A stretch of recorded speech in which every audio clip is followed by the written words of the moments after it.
Ya, kita mengetahui memang konsumsi masyarakat ini kan menjadi penopang terbesar bagi PDB. Namun secara tidak langsung pun ada mengatakan dengan berbagai kondisi saat ini, daya beli memang sangat-sangat diusahakan untuk tetap bisa kuat. Jadi berbagai upaya dilakukan. Pemerintah telah melakukan sejumlah stimulus. Salah satunya adalah yang cukup beresiko memberikan subsidi BBM hingga sampai akhir tahun. Walaupun defisit APBN ini Pak bisa lebih dari 3%. Bagaimana tanggapan Anda? Stimulus apa sih Pak yang diharapkan dari pemerintah? Apakah untuk dunia usaha atau untuk masyarakat agar bisa mendompleng kembali daya beli atau mungkin yang menyasar kelompok menengah bukan hanya kelompok kecil saja Pak?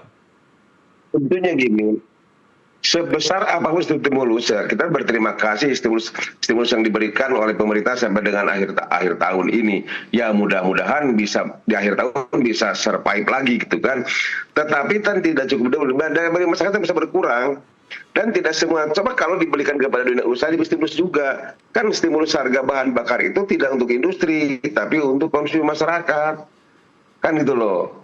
Nah, coba kalau diberikan stimulusnya kepada industri untuk minyak industri misalnya disubsidi atau disesuai harga yang kemampuan kita. Kan sekarang harga bahan bakar untuk industri sudah tinggi juga. Mau tidak mau kami juga harus menaikkan harga. Masyarakat seberapa besar sih subsidi ke masyarakat? Kan gitu loh. Tetap masyarakat juga berpikir, daripada beli yang ini juga kan gitu. Nah, ini yang mesti ganjalan kepada kita. Masyarakatnya memang yes ya dikasih stimulus, tapi barang bakunya lebih tinggi juga harganya, bahan baku kitanya. Yang mesti dikasih stimulus itu, yang dikasih mesti stimulus itu adalah bahan bakar untuk industri coba ditahan. Misalnya biasa untuk industri, pertima dan bahan baku lainnya ditahan oleh pemerintah, itu juga mesti bisa bertahan. Kalau harganya naik, tetap masyarakat juga mesti berkurang. Seberapa banyak sih subsidi yang ditopang dan seberapa banyak masyarakat yang mengalami hal tersebut yang menggunakan itu. Sedangkan yang konsumsi masyarakat yang lebih besar karena masyarakat yang tidak mempunyai kendaraan kok. Kan gitu loh. Baik. Ini yang mesti ditopang itu bukan stimulus kepada masyarakat, tetapi stimulus kepada bahan bakar industrinya. Coba dikasih stimulus supaya apa? Supaya kami tidak menaikkan harga bahan, supaya kami tidak menaikkan harga bahan, tidak menaikkan harga. Kalau kami masih menaikkan harga karena ditopang oleh biaya produksi yang tinggi, maka mau tidak mau suka tidak suka juga harga pun akan naik. Harga naik di luar biasa kan gitu loh. Itu yang mesti pikir kalau kita. Pak Nurjaman, berarti kan sampai saat ini berbagai strategi masih dilakukan agar bisa dikatakan tekanan biaya ini masih bisa manageable gitu Pak. Dan dengan ini artinya masih bisa dikatakan dunia usaha belum bisa mengejar margin Pak ya. Mungkin bisa digambarkan Pak? Kurang jelas Mas. Iya Pak, dengan berbagai kondisi saat ini Bapak kan tadi mengatakan melakukan berbagai efisiensi. Apakah artinya ini masih bisa manageable dan berapa lama dunia usaha bisa bertahan untuk memanage ini terhadap tekanan resikonya dan apakah dengan demikian dunia usaha nggak bisa mengejar margin yang signifikan Pak? Ya, kalau berbicara seberapa lama, ini sudah memaksakan saat ini. Saat ini sudah memaksakan karena kami hanya mensiasati bagaimana kita bisa survive saja.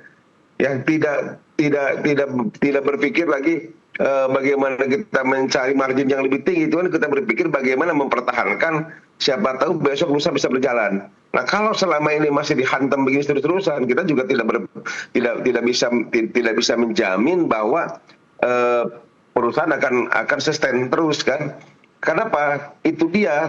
Karena kalau kita berpikir mau rugi terus-terusan buat apa?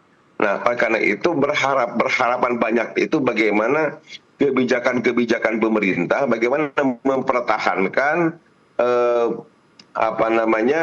atau mensiasati bagaimana agar harga barang itu, terutama di barang-barang impor yang bisa terlalu tinggi lah, atau bisa bertahan rupiah aja itu udah bagus ya. Jangan sampai hari ini rupiah sampai ke angka 7.200, itu mau apa lagi kita. Ini yang kita mempunyai rasa kekhawatiran. Dia bukan pesimis juga, kita selalu optimis, tapi bagaimana mensiasati tersebut, dan ini tidak bisa kami lakukan sendiri. Harus ada keterlibatan semua elemen, semua pihak, dan semua harus semua dalam artian ikut bertanggung jawab untuk mempertahankan kondisi ekonomi kita gitu loh. Ingat, negara kita segitu sekian banyak luasnya, angkatan kerja sekian banyaknya, kalau kondisi ekonomi kita terus-terusan merosot begini, apa yang akan diharapkan oleh adik-adik kita ke bawah, oleh anak-anak kita seperti apa gitu loh. Baik. Kalau kondisi ekonomi masih begini, di sisi lain mungkin di kalangan-kalangan tertentu ya happy ending, tapi di kalangan bawah menengah ke bawah terus masih menjerit begitu saja.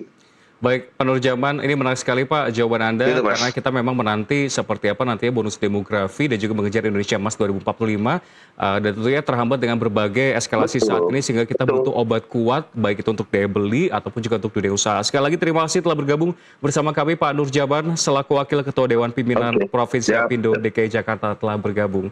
Sehat dan sukses selalu.